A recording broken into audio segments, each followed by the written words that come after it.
నేను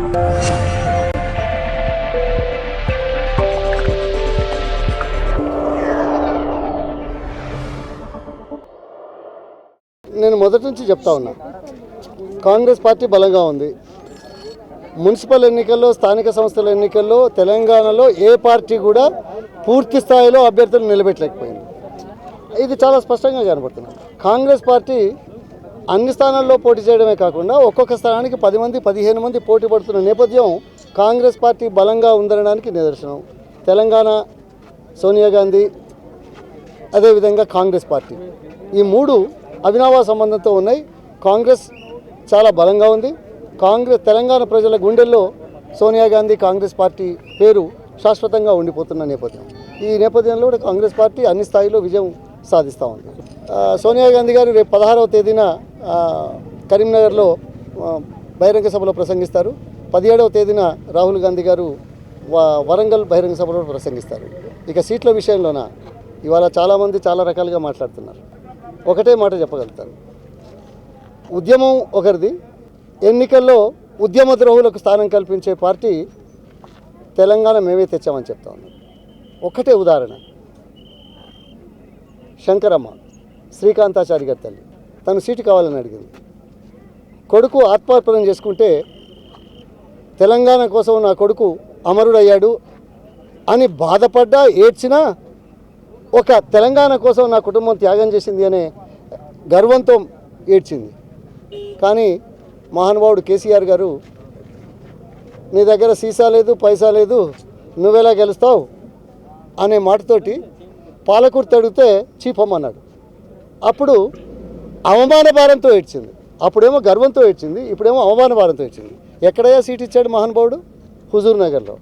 ఎక్కడ వాళ్ళ అభ్యర్థి దొరకక గట్టి అభ్యర్థి కాంగ్రెస్ అభ్యర్థి మీద ఒక అమరుల కుటుంబానికి చెందిన, అదే సిద్దిపేటలో ఎందుకు ఇవ్వలేదు, అదే గజ్వేల్లో ఎందుకు ఇచ్చి గెలిపించలేదు, అదే మరి సిరిసిల్లలో ఎందుకు ఇచ్చి గెలిపించట్లేదు, అదే నిజామాబాద్ పార్లమెంట్ స్థానానికి ఇచ్చి ఎందుకు గెలిపించట్లేదు? దీనికి సమాధానాలు రావు. అందుకే ఉద్యమ ద్రోహులకు పెద్దపీట వేస్తున్న మహానుభావుడు తెలంగాణ అనే మాట కూడా అర్హుడు కాదు. తెలంగాణ సెంటిమెంటును తీసుకోవడానికి తెలంగాణ ప్రజలు ఒప్పుకోరు. ఈ ఎన్నికల్లో నేను మొదటి నుంచి చెప్తా ఉన్నాను, 2004లో కాంగ్రెస్తో కలిస్తేనే తెలంగాణ వస్తుందని చెప్తే 42 సీట్లు ఇస్తే ఒప్పందం దాటి అతిక్రమించి ఎక్కువ సీట్లు పోటీ చేశాడు. అయినా 26 సీట్లు వచ్చాయి. 2009లో 5 సంవత్సరాల తర్వాత కాంగ్రెస్ ఇవ్వలేదని తిడుతూ మిగతా పార్టీలతో కలిస్తే ఒక గుణపాఠం చెప్దామని చెప్తే 52 సీట్లు పోటీ చేసి 10 సీట్లు వచ్చాయి. ఇవాళ తెలంగాణ ఇచ్చిన తర్వాత కాంగ్రెస్ పార్టీ, సోనియా గాంధీ ఇంత పెద్ద ఎత్తున అన్ని అడ్డంకులను అధిగమించిన తర్వాత ఒకవైపు సీమాంధ్రలో కాంగ్రెస్ పార్టీ పరిస్థితి దయనీయంగా మారుతున్న నేపథ్యంలో కూడా 25 పార్లమెంటు స్థానాలు ఉన్న సీమాంధ్రలో పార్టీ పరిస్థితి బలహీనంగా అవుతున్నప్పటికీ కూడా తెలంగాణలో కేవలం 17 సీట్లే ఉన్న నేపథ్యంలో తెలంగాణ ప్రజలకు ఇచ్చిన మాటకు నిలబడి ఇచ్చిన తెలంగాణ కానీ రాజకీయ కోణంలో చేసింది కాదనేది చాలా స్పష్టంగా తెలుస్తున్నది. దీన్ని ఆయన ఏదో నేను తెచ్చానని ఒకటే మాట, 2 పార్లమెంట్ సభ్యులు, ప్రపంచంలో అత్యంత పెద్దదైన ప్రజాస్వామ్య దేశం, 543 పార్లమెంట్ సభ్యులున్న పార్లమెంట్ లోపల 2 సభ్యులు ఒకరి ముఖం చూసుకుంటలేరు. ఏనాడు కూడా పార్లమెంట్లో మాట్లాడలేదు, ఏనాడు కూడా తెలంగాణ గురించి మాట్లాడలేదు. వీళ్ళిద్దరు తెచ్చామంటే నమ్ముతారా? ఇది సాధ్యం కాని పని. ఆయన మాయమాటలు, ఒకసారి దళితుని ముఖ్యమంత్రి, మరోసారి అల్పసంఖ్యాక వర్గాల వారికి డిప్యూటీ సీఎం, ఈ రకంగా మాయమాటలు, గారిడి మాటలు చెప్పి ఏదో రాజకీయ పమ్మం కట్టుకోవడం చూస్తున్నాడు. ఈ ఎన్నికల్లో అది కొనసాగదు. ఆయనే ఒక్క టమాటా చెట్టుకు 300 కిలోలు పండిస్తున్నాడట. 1 ఎకరానికి రైతుగా ₹1,00,00,000 వస్తున్నాయట ఆదాయం. మరి హెలికాప్టర్ తిరగకపోతే ఇంకెక్కడ తిరుగుతాడే? మేము ఎకరానికి ₹1,00,00,000 వచ్చే ఆదాయం చేసే వ్యవసాయదారుని ఇంతవరకు చూడలేదు. అదేవిధంగా 1 టమాటా చెట్టుకు కిలోనో 3 కిలోలో వచ్చేది చూస్తాం, కానీ 300 కిలోలు వచ్చే టమాటా చెట్లు మేమైతే చూడలేదు. ఆయన చేతులు అట్లా ఉన్నాయి. ఇకపోతే టికెట్లు ఎవరెవరికి ఇస్తున్నాడో మనకు తెలుసు. నేను దాని మీద మాట్లాడితే బాగుంటుందా? జనం చెప్తున్నారు ఏదో టికెట్లు పైసలు ఉన్న వాళ్ళకి ఇస్తాడు, పైసలు తీసుకొని ఇస్తాడని. నేనైతే నాకు తెలియదు ఆ మాట అంటున్నాడు. అందుకే హెలికాప్టర్లు తిరుగుతున్నాం. కాంగ్రెస్ పార్టీ ప్రచారం మొదలైంది. ఎన్నికల నేపథ్యంలో గ్రామ గ్రామాన మండలాన నియోజకవర్గాల వారీగా మా కార్యకర్తలు నాయకులు గ్రామాలు తిరుగుతున్నారు, ప్రజల చెంతకు పోతున్నారు, ఎన్నికల లోపల పూర్తి స్థాయిలో భాగస్వాములు అవుతున్నారు. ఇప్పుడు పార్టీ పరంగా ఎన్నికల ప్రచారం మేము కూడా చేస్తాం. మా అధిష్టానం కానీ ప్రదేశ్ కాంగ్రెస్ పార్టీ కానీ ఈ ఎన్నికల ప్రచారంలో భాగంగా 15-16 నుంచి పార్టీ పరంగా రాష్ట్ర కమిటీ మొదలు పెడుతుంది. అవసరమైన చోట్ల హెలికాప్టర్లు కూడా వాడతాం ప్రచారానికి. అదేవిధంగా సోనియా గాంధీ ప్రోగ్రాం ఫిక్స్ అయింది, రాహుల్ గాంధీ గారి ప్రోగ్రాం ఫిక్స్ అయింది, మిగతా నాయకులు కూడా తిరుగుతారు.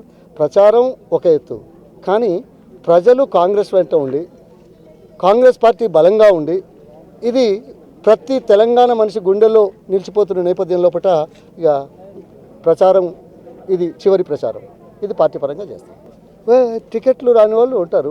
ఇప్పుడు 119 స్థానాలకు గాను మాకు 1400 దరఖాస్తులు వచ్చాయి. ఇది మొదటిసారి కాదు. దాని అర్థం ఏమిటి? కాంగ్రెస్ పార్టీ బలంగా ఉంది, అధికారంలోకి వస్తుందని ఆశావాహులు ఎక్కువ ఉంటారు.